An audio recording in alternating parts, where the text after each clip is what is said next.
Alors, voici le nouveau format. Là, aujourd'hui, je vais faire le format pour YouTube. Aujourd'hui, je vais expliquer pourquoi, aujourd'hui, en 2025, un jeune qui n'a pas de diplôme n'a rien à faire ici en France. Alors, je vais entrer et faire un conseil avisé à tous ces petits jeunes de 20 ans en 2025 qui n'ont pas de diplôme. Mais le conseil que j'ai à vous faire, et c'est un conseil vraiment important, prenez vos clics et vos claques et partez. Pourquoi je vous dis ça? Alors, aujourd'hui en 2025, il est très difficile, parce que je le vois avec mon neveu qui a une vingtaine d'années, il a 21. Il galère pour trouver du travail. Il attend que l'intérim le sonne et lui disent bah, venez travailler, on a une mission pour vous, une petite semaine. Euh, je trouve ça tellement, tellement, tellement euh, déplorable. C'est le mot, en fait. En fait, je me dis que en fait, on se fout de notre gueule, tout simplement. On se fout de la gueule des gens, à les appeler une semaine, on dirait qu'en une semaine, ils vont avoir l'argent nécessaire pour manger tout le mois. Mais même si tu me dis que voilà, c'est le premier pas dans la mission et dans l'intérim, moi je suis pas d'accord. Moi de toute façon j'ai toujours détesté les agences d'intérim parce que j'ai l'impression qu'ils te prennent vraiment pour une brêle et que ils profitent de toi. C'est tout ce qu'ils font. Donc moi le conseil que j'ai à donner à ces jeunes, c'est barrez-vous. Prenez un billet d'avion, un PVT et allez en Australie. Allez sur des plateformes pétrolières où ça va être dur, mais barrez-vous. Vous allez faire un chiffre d'affaires qui est magnifique. Vous allez mettre de côté, vous allez revenir 1 an, 2 ans, 3 ans après. Vous allez revenir, mais blindé, avec de l'argent mis de côté. Et puis, vous allez pouvoir tout simplement investir si vous voulez cet argent. Ou, en tout cas, vous aurez un pied dans l'investissement, un pied avec de l'argent de côté. Vous partirez pas de zéro. Et, euh, et à partir de 25, 30 ans, bah, clairement, tu vas voir que ça va te débloquer ta vie, mais d'une force. Tu sais, avoir de l'argent de côté et de se dire, bah écoute, avec cet argent de côté, je vais pouvoir euh, investir, que ce soit dans l'IMO, que ce soit en business, que ce soit en n'importe quoi. Tu vas pouvoir avoir des billes, mais comme pas possible. Ça, c'est la solution numéro une que j'ai à donner aux jeunes. Maintenant, il y a une deuxième solution. Si tu veux rester en France, tu peux le faire. Moi, j'aurais été toi, je m'engage dans l'armée. Je te dis pas d'aller faire fantassin ou parachutiste, mais l'armée a ses bons côtés. Pourquoi? Ils vont t'offrir un cadre nourri, logé, blanchi. Tu vas pouvoir vivre gratuitement, d'accord? Tu vas être payé, normal. Et moi, ce que je conseille, parce qu'ils vont te former, mais d'une formation idéale. Je m'explique. Demain, tu fais une formation en tant qu'agent de cybersécurité. Cybersécurité, c'est l'avenir du monde entier. D'accord? Donc, tu fais militaire, spécialiste de la cybersécurité. On va te former, tu vas être payé. J'ai vu les salaires, c'est abusé. T'es super bien payé. Je crois en brut, tu es à 2000, 2000, 2100 en brut. C'est super bien payé, nourri, logé, blanchi, c'est magnifique. Et si tu pars en OPEX, c'est-à-dire tu pars en mission extérieure de ta caserne, eh ben, tu as un salaire 2,5 fois plus que ton salaire. Ça veut dire que tu multiplies ça par 2,5. C'est magnifique. Tu pars 1 mois, 2 mois, 3 mois selon ta caserne Parce que je l'ai fait, hein, j'ai été militaire quand j'étais jeune, mais on n'avait pas du tout les mêmes formations possibles. La cybersécurité à mon époque, c'était pas là. Mais je l'aurais fait sans hésitation. Parce que je vais t'expliquer un truc. Demain, tu es formé en tant que agent cybersécurité, data analyst ou j'en sais rien, il y a plein de fonctions. Mais tu fais cette formation-là, après les 3 ans ou les 5 ans, tu fais une reconversion professionnelle ou Tu prends ce qu'on t'a donné. Ça veut dire que l'armée t'a tellement bien formé que tu peux proposer tes services même à l'étranger. Tu seras embauché avec un salaire, mais de malade mental. Aux États-Unis, par exemple, c'est les profils qu'ils recherchent. Tu peux rester en France, tu vas travailler pour une société, très bien, très cotée, tu vas toucher 4 000 balles par mois. Parce que non seulement tu seras expérimenté, mais tu sors d'une formation militaire. C'est pas n'importe quelle formation. Donc, tu seras payé 2 000 balles par mois, enfin brut. Tu auras un CDI, ça veut dire que en clair, tu es un contrat. Tu peux, si tu veux investir en immobilier, tu peux, même si je suis pas pour le crédit, mais tu pourras mettre de côté. Ça veut dire que tu es là, tu vis avec 500 balles. 500 balles par mois, tu es nourri, logé, blanchi. Ça veut dire que tu manges tous les jours à la cantine, à l'armée, on te donne à manger. Même le train, tu vas payer moins 75. Tu vas avoir une carte de militaire ou à la SNCF, tu paieras moins 75. Donc tu vas aller partout, tu voyages, tu fais tes petits trucs, tu vas pas payer beaucoup. Tu vis avec 500 balles, le reste, tu coffres, mais t'investis cet argent-là. Tu le places quelque part. Tu le places dans des actions, du CAC 40 ou autre, hein, peu importe. Tu fais LVMH, je suis pas conseiller en investissement, mais voilà. Moi, je te dis, tu investis, tu fais un petit investissement sympa. Je peux te garantir, mon pote, que tu vas arriver à 30 balais, tu seras confortable dans la vie, hein. Non seulement tu auras une formation idéale que tu vas pouvoir, moi, je te dis, aux États-Unis, les mecs, ils sont à 80 000 $ minimum, jusqu'à 150 000 $ et ces profils-là, je te dis une formation militaire, c'est pas une formation, civile. Donc tu vas pouvoir vraiment faire la différence. Donc tu restes embauché, tu vas dans n'importe quel pays du monde, tu vas pouvoir bosser dans n'importe quel pays. Non seulement tu as coffré, tu arrives à la fin de ton contrat, tu pars avec une formation et un pactole. Moi, je vous dis les jeunes, ceux qui sont en bas des blocs là, réfléchissez bien. En plus, vous avez pas besoin de qualification pour faire ça. Allez vous renseigner. Les militaires vont vous former. Ça va être dur, il y a les classes à faire, et cetera, mais vous inquiétez pas, on est en armée française et puis même si demain vous rentrez en guerre, vous serez en position derrière un ordinateur. Donc franchement, pour moi, c'est l'idéal. Formez-vous à l'armée. L'armée, c'est pour moi, c'est le top, hein. Top, top, top niveau. Vous allez être formé et surtout, vous allez pouvoir coffrer et investir. Et au bout du compte, vous mettez un pied dans la vie active avec un avantage considérable. Donc vraiment, ce que je conseille, et j'ai conseillé ça à mon neveu. Après, comme je t'ai dit, si tu es contre l'armée et que tu veux vraiment pas y aller, tu as l'Australie, tu as les plateformes pétrolières, tu as d'autres pays, style Suisse.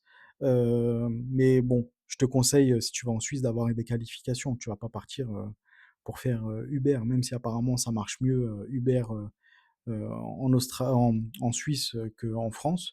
Mais je te conseille pas de faire ça. Moi, je pars du principe que si tu pars dans un endroit comme l'Australie, c'est pour partir dans un endroit où tu es bien payé. Ça veut dire que là-bas, tu peux avoir un gros salaire. Si tu travailles en mine d'or, tu vas avoir à peu près 500 balles, mais tu es logé. Tu es logé, on te fournit un logement. C'est ce que j'entends, hein, par rapport au salaire. Ça peut être moins, ça peut être plus, j'en sais rien, mais après, c'est à vous de vous renseigner. Mais je sais que les mecs là-bas, ils font vraiment de l'argent. Donc n'hésitez pas. Vous faites ça, vous coffrez. Les plateformes pétrolières, renseignez-vous. Vous allez voir, tu vis dans un petit truc, mais je te garantis que le jeu en vaut la chandelle. Tu te prives pendant 1 an, 2 ans, 3 ans. Tu démarres dans la vie active avec un bagage non négligeable. Donc après, ceux qui ont, on va dire, des études à faire, qui sont en pleine étude supérieure, ceux-là, je ne m'adresse pas à vous. Je ne m'adresse pas à vous. Continuez à faire vos études. À la rigueur, faites un échange universitaire pour voir ce qui se passe dans les autres pays. Mais sinon, continuez à faire votre métier. Après, le seul problème quand tu fais des grandes études, c'est le après. Qui va t'embaucher? À combien on va t'embaucher? Moi, je sais que les personnes qui ont bac+5, issues de l'immigration, clairement, il y a du racisme en France. Donc tu vas galérer à trouver du travail. D'office, on va voir ta tronche avant tes compétences et c'est le problème de la France.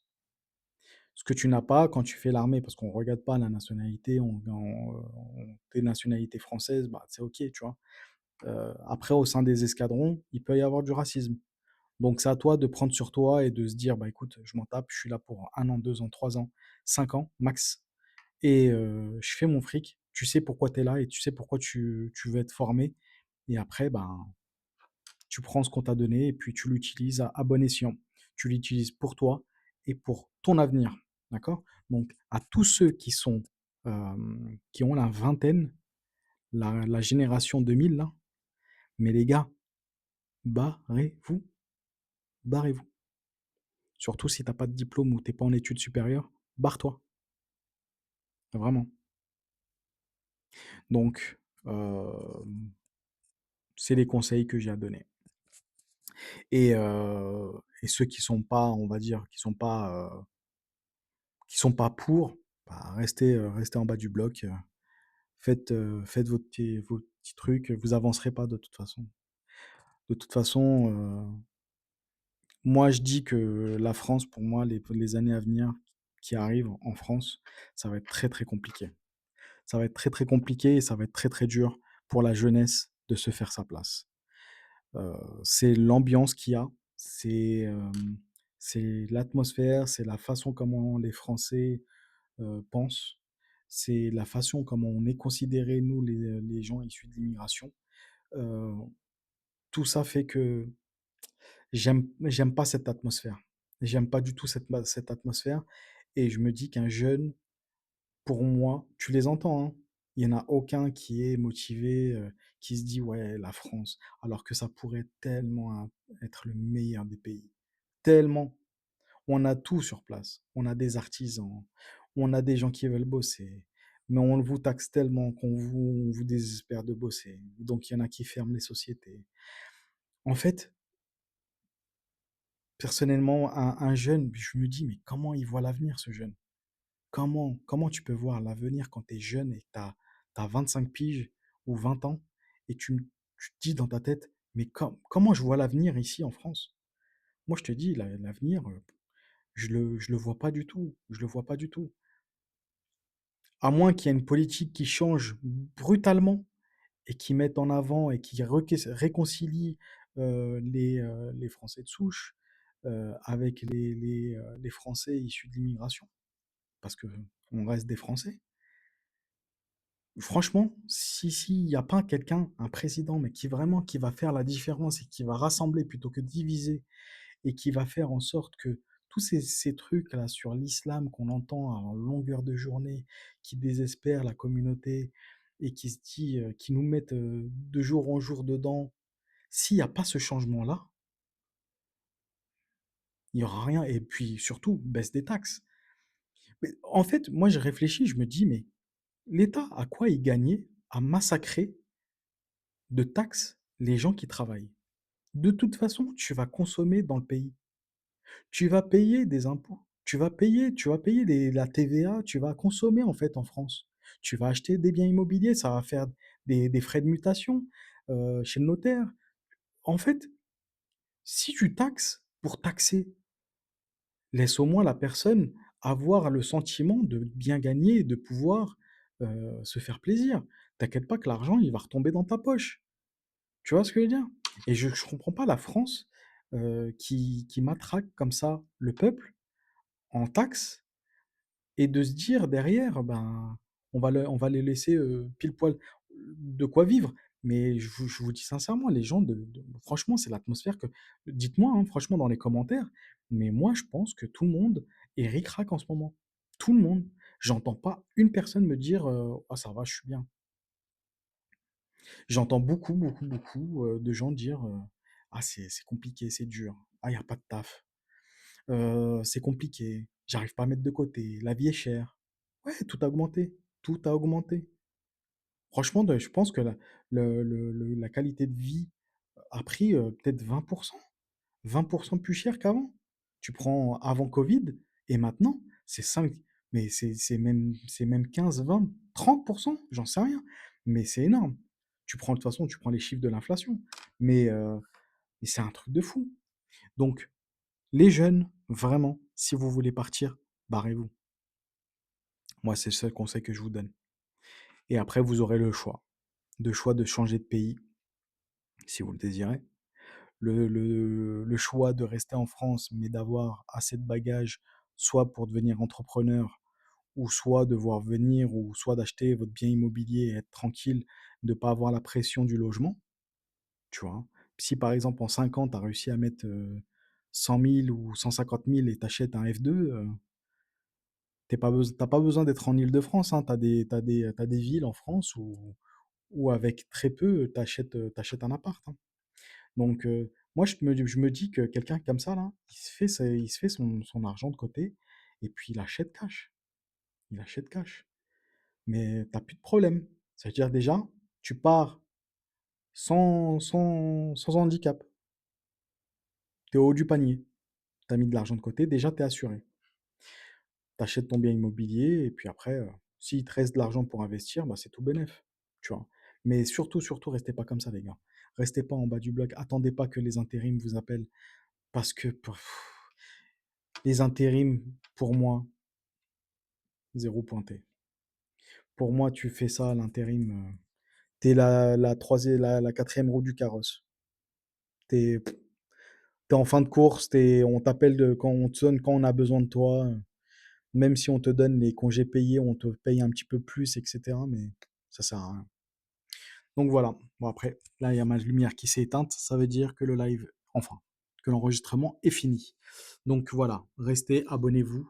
Je donne plusieurs conseils, que ce soit là pour les jeunes, mais en général avec mon entreprise, car j'ai mon cabinet de consulting, je donne surtout des conseils euh, en investissement, pas les investissements que vous pensez en crypto, etc. Non. J'aide les entreprises à créer leur entreprise justement et à s'installer et à créer en général, c'est dans la restauration. Donc j'aide les gens qui veulent ouvrir un food truck. Je suis spécialisé dans le food truck. Donc ceux qui veulent ouvrir un food truck, remanier leur entreprise qui marche pas très bien, c'est-à-dire leur resto qui marche pas très bien, je peux vous aider à, à remanier votre marketing, votre image de votre entreprise, changer l'activité même de votre restauration. Si vous êtes en sushi et que vous voulez changer en pizzeria ou en burger ou ce que vous voulez, nous on s'adapte et on vous crée une image centrée sur ce que vous allez avoir au final. C'est-à-dire que on vous change tout. Le marketing, l'image, le logo, on vous fait le plan de la cuisine, on vous crée le menu avec des personnes issues de la restauration, des chefs, etc. Donc, n'hésitez pas à rester, abonnez-vous et puis commentez si vous voulez, si cette vidéo vous a plu. Alors, n'hésitez pas à commenter, enregistrer, etc. Allez, tchuss!